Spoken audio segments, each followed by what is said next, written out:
रात की तारीकी हर चीज को अपनी लपेट में ले चुकी थी। चांदनी मध्यम थ्यावर सड़क के किनारे मौजूद दरख्त साए की सूरत में खौफनाक लग रहे थे। अहमद अपनी गाड़ी में अकेला सफर कर रहा था। वो शहर से गांव जा रहा था, मगर रास्ता सुनसान था। गाड़ी का ईंधन कम हो रहा था और अहमद ने सोचा कि करीब कोई पेट्रोल पंप होगा जहां वो रखकर ईंधन भरवा लेगा, मगर मीलों सफर करने के बाद भी कोई पंप नजर न आया। अचानक उसे रास्ते के किनारे एक पुरानी इमारत नजर आई।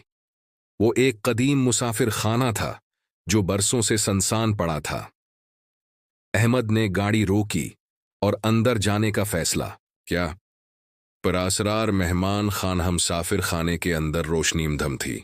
दीवारों पर पुरानी तस्वीरें लगी हुई थीं, जिन पर गर्द की तह चढ़ी हुई थी।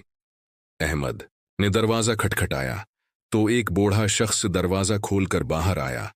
बूढ़े ने अहमद को घूर कर देखा और बोला, मुसाफिर, तुम यहां क्यों आए हो?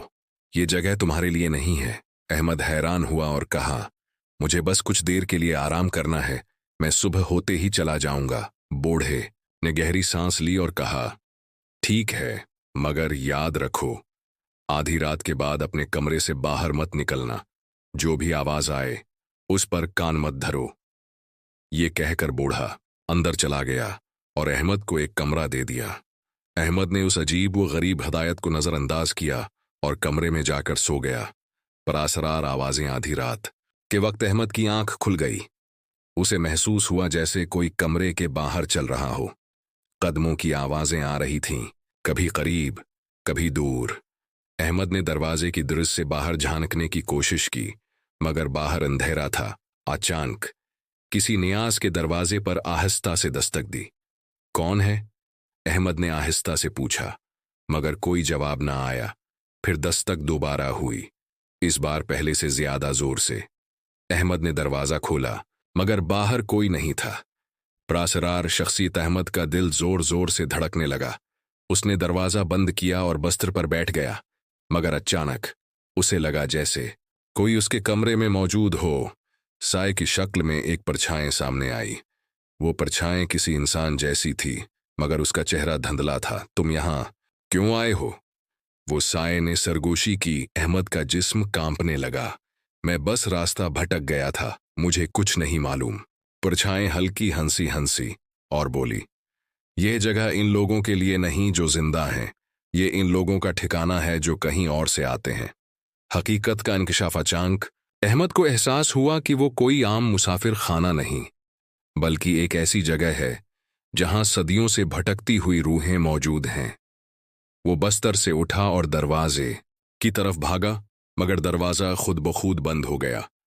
खिड़की की तरफ देखा तो बाहर सिर्फ अंधेरा था। अहमद ने कुरान की एक आयत पढ़नी शुरू की। जैसे ही अहमद ने पढ़ी, साया पीछे हटने लगा।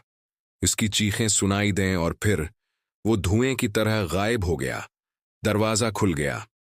अहमद ने फौरन अपना सामान उठाया और बाहर की तरफ भागा।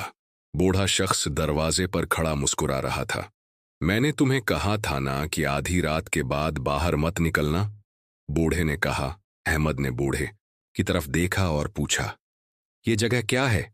बूढ़े ने आहिस्ता से कहा, ये उन मुसाफिरों का ठिकाना है जो वापस नहीं जा सके। तुम खुशकिस्मत हो कि बच गए। अहमद ने गाड़ी में बैठकर फौरन वहां से निकलने का फैसला किया। जब उसने बीक वेव मरर में देखा तो वो मुसाफिर खाना गायब हो चुका था, जैसे कभी था ही नहीं। ये कहानी हमें सिखाती है कि बाज़ जगहें ऐसी होती हैं जिनके बारे में हम नहीं जानते, मगर अल्लाह का जिक्र और कुरान की आयत हमें हर बुराई और शर से महफूज रख सकती हैं। अगर आपको ये कहानी पसंद आई हो तो बराह करम हमारे चैनल को सब्सक्राइब करें, वीडियो को लाइक करें और इस पैगाम को ज़्यादा से ज़्यादा लोगों तक पहुंचाएं। जज़ाकल्लाह खैर।